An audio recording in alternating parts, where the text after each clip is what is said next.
세상의 영광 난 보여도 언제나 주님은 나의 기억. 주님만 내 맘에 계시오니 영원한 주님 참 귀하셔라.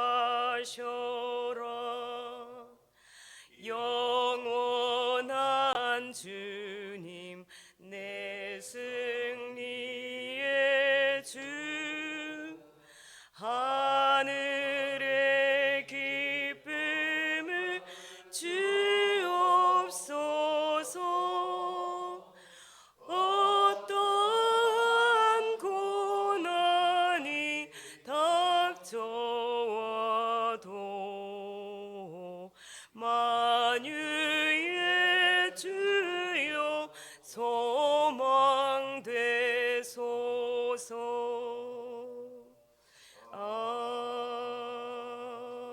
아멘. 네, 사도신경으로 신앙 고백 드리겠습니다. 나는 전능하신 아버지 하나님 천지의 창조주를 믿습니다. 나는 그의 유일하신 아들 우리 주 예수 그리스도를 믿습니다. 그는 성령으로 잉태되어 동정녀 마리아에게서 나시고 본디오 빌라도에게 고난을 받아 십자가에 못 박혀 죽으시고 장사된 지 사흘 만에 죽은 자 가운데서 다시 살아나셨으며 하늘에 오르시어 전능하신 아버지 하나님 우편에 앉아 계시다가 거기로부터 살아있는 자와 죽은 자를 심판하러 오십니다. 나는 성령을 믿으며 거룩한 공교회와 성도의 교제와 죄를 용서받는 것과 몸의 부활과 영생을 믿습니다. 아멘. 자, 오늘 하나님의 말씀은 욥기 21장 17절에서 34절 말씀입니다. 구약성경 782쪽입니다. 욥기 21장 17절에서 34절 말씀. 자, 같이 제가 한 절씩 교독하도록 하겠습니다. 21장 17절에서 34절 말씀입니다. 자, 제가 먼저 읽겠습니다. 악인의 등불이 꺼짐과 재앙이 그들에게 닥침과 하나님이 진노하사 그들을 공고하게 하심이 몇 번인가.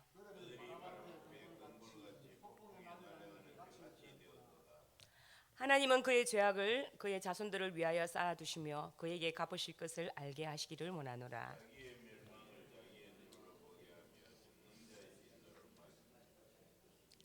그의 달수가 다하면 자기 집에 대하여 무슨 관계가 있겠느냐.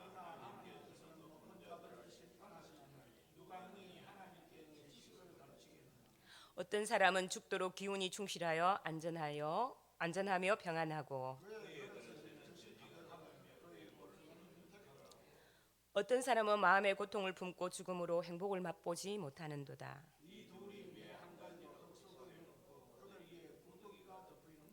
내가 너희의 생각을 알고 너희가 나를 해하려는 속셈도 아노라.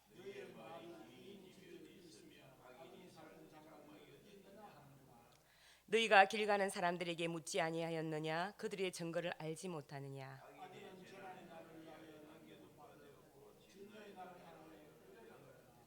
누가 능히 그의 면전에서 그의 길을 알려주며 누가 그의 소행을 보응하랴. 그는 골짜기 흙덩이를 달게 여기리니 많은 사람들이 그보다 앞서갔으며 모든 사람이 그의 뒤에 줄이었느니라. 같이 읽겠습니다. 그런데도 너희는 나를 헛되이 위로하느냐. 너희 대답은 거짓일 뿐이니라. 아멘. 자, 반갑습니다. 오늘 제가 설교를 하게 되었는데 방송이 더 잘 안 되네요. 자, 오늘 제목은 악인이 번창하는 현실이라는 제목을 가지고 말씀을 한번 나눠보도록 하겠습니다. 오늘 21장 말씀은 20장에서 소발이 주장했던 것에 대한 욥의 반론입니다. 욥은 먼저 친구를 향하여 자신의 말을 경청해 주기를 요청하였습니다. 욥은 그동안 고난을 당하고 있다는 이유만으로서 자신을 죄인으로 이렇게 몰아붙이는 친구들을 향하여 거듭 자신의 결백을 이렇게 주장하였습니다. 본문은 소발의 제2차 변론에 대한 욥의 답변을 기록하고 있는 21장의 세 번째 문단입니다. 여기서는 악인이 형통을 누리는 엄연한 현실적 모순과 악인의 교만을 지적한 사실을 기록하고 있는 앞서 7절에서 16절에 이어 일부 악인의 번영과 형통의 신뢰를 통해서 현실적인 인과응보의 모순을 지적한 사실을 기록하고 있습니다.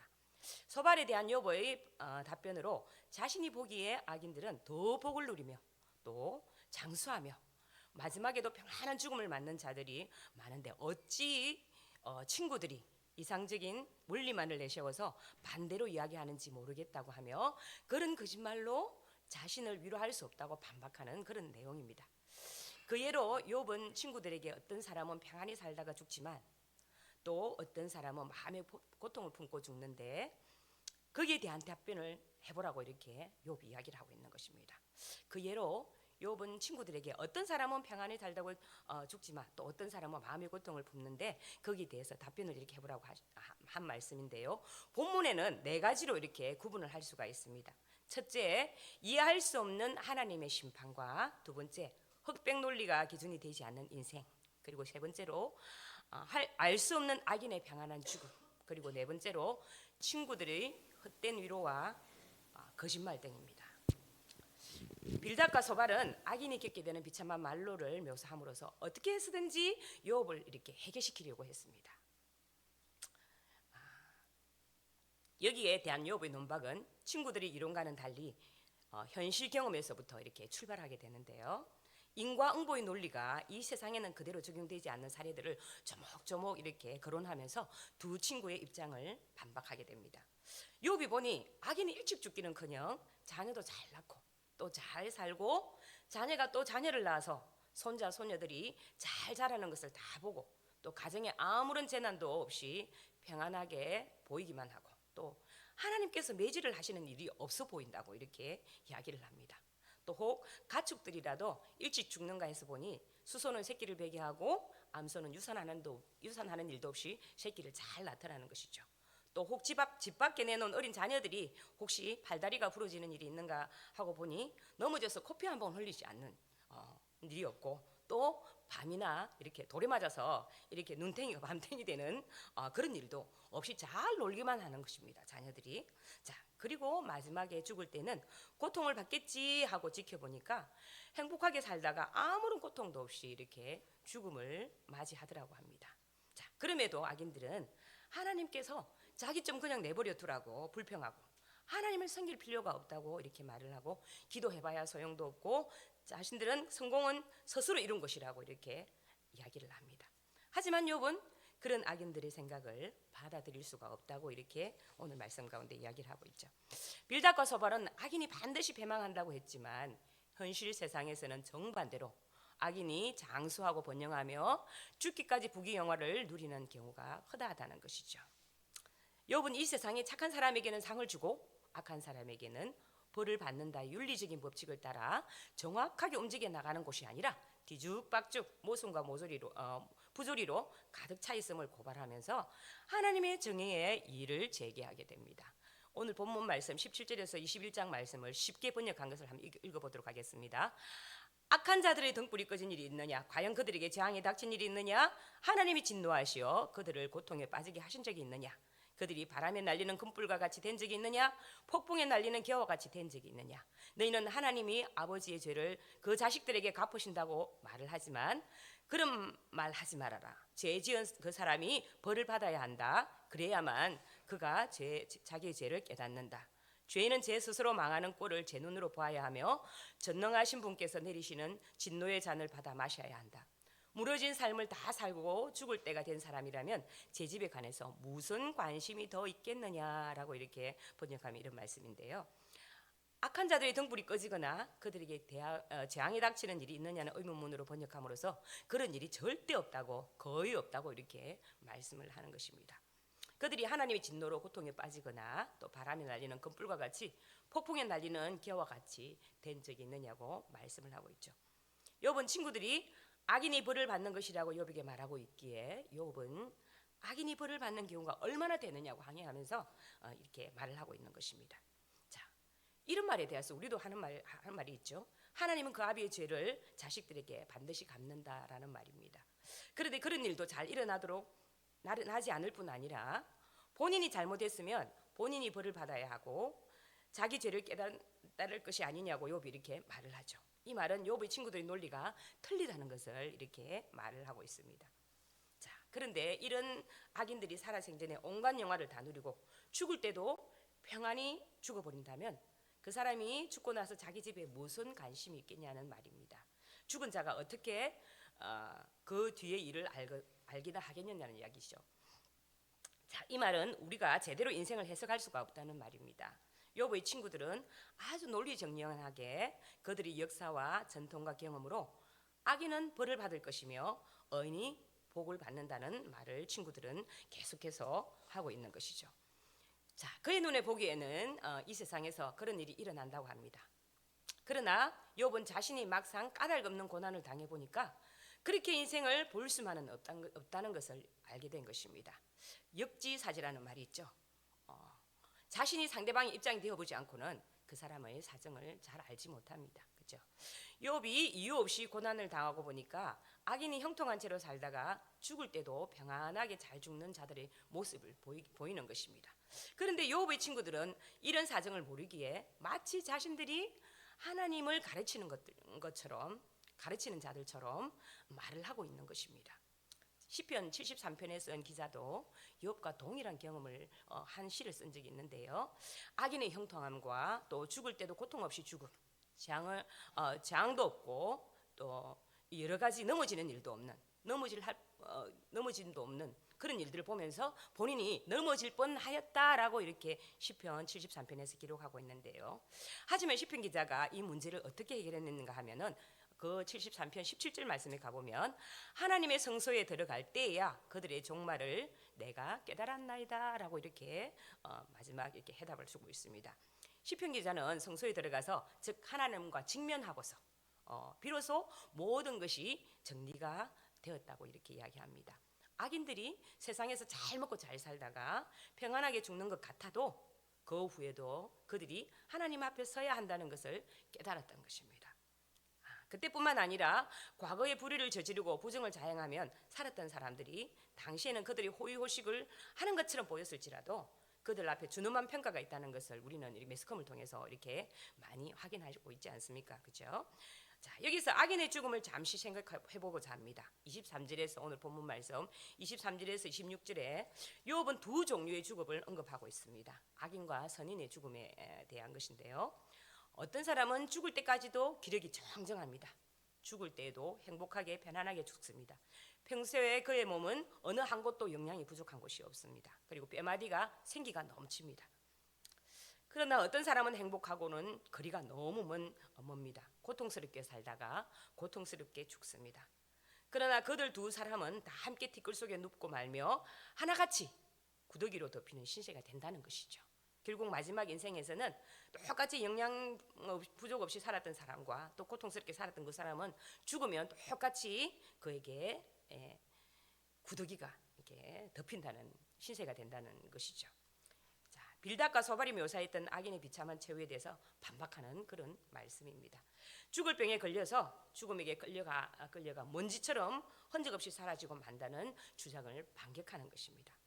이들의 주장과는 달리 실제로 악인은 죽을 때에도 멋지게 임종을 맞는가 하면 선인은 너무나 고통스럽게 세상을 떠날 때가 있다는 엄연한 현실을 이렇게 강조하게 됩니다. 그러면서 욥은 오직 죽음만이 악인이나 선인에게 유일하게 공평한 것임을 역설합니다. 죽음 뒤에 둘 다 먼지 속에 눕고 구더기에 밥이 된다는 것이지요. 27절과 33절 말씀에는 욥의 친구들의 속셈을 욥이 너무 잘 알고 있다고 합니다. 그들의 생각은 욥을 해하려고 하는 것입니다. 욥을 해하려고 한다는 말은 지금 욥이 악인이기에 벌을 받는다는 말을 하는 것이죠. 그러나 욥은 견문이 넓은 사람들의 말을 잘 들어보라고 합니다. 하나님께서 진노하셔서 재앙을 내리셔도 항상 살아남는 사람은 악한 자라고 이렇게 말을 합니다. 인재든 천재지변이든 자, 일어나면 누가 살아남게 되겠습니까? 평소에 악하게 살아서 돈과 권력을 가진 자들은 안전한 곳에 살다가 잘 갑니다. 혹시 영화 2012를 한번 보신 적이 있습니까? 지구 멸망의 징조가 보이자 각 정부들은 방주를 만들기 시작합니다. 그리고 세계 최고의 부자들에게 이 방주의 탑승 티켓을 판매를 하는데요. 1인당 10억 유로, 하나로 1조 3천억 원의 티켓을 판매를 하게 됩니다. 방주에 탑승한 사람들은 새로운 땅에서 새로운 삶을 시작할 것이라는 그런 내용의 스토리죠. 자, 부자에게 1억 3천억 원이라는 돈으로 티켓을 팔았습니다. 그렇죠? 이렇게 부자들에게는 돈과 권력을 가진 자들에게는 이 천재지변조차도 비껴가는 그런 듯한 느낌입니다. 자, 그런데 인제든 천재지변이 일어나면 당한 자들은 누구냐 하면은 나름대로 양심껏 살아서 가난한 자들이 더 많은 재앙을 당합니다. 자, 그러므로 이런 악한 자들을 꾸짖고 징별할 자가 없다고 하는 것입니다.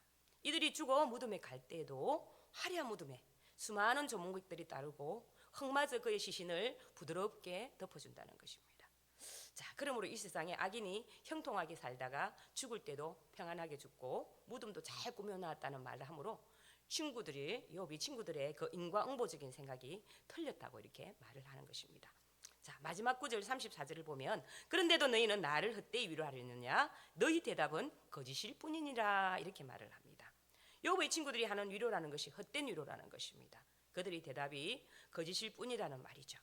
욥기 21장을 통해서 욥이 말하고자 하는 바는 욥의 친구들이 욥을 공격한 것은 지금 그들이 가치관을 고수하기 위한 거짓말을 한다고 하는 것입니다.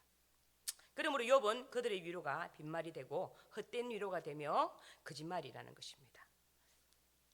욥의 친구들의 논리와 그들의 경험과 그들의 전통으로 참된 위로를 줄 수가 없다는 것입니다.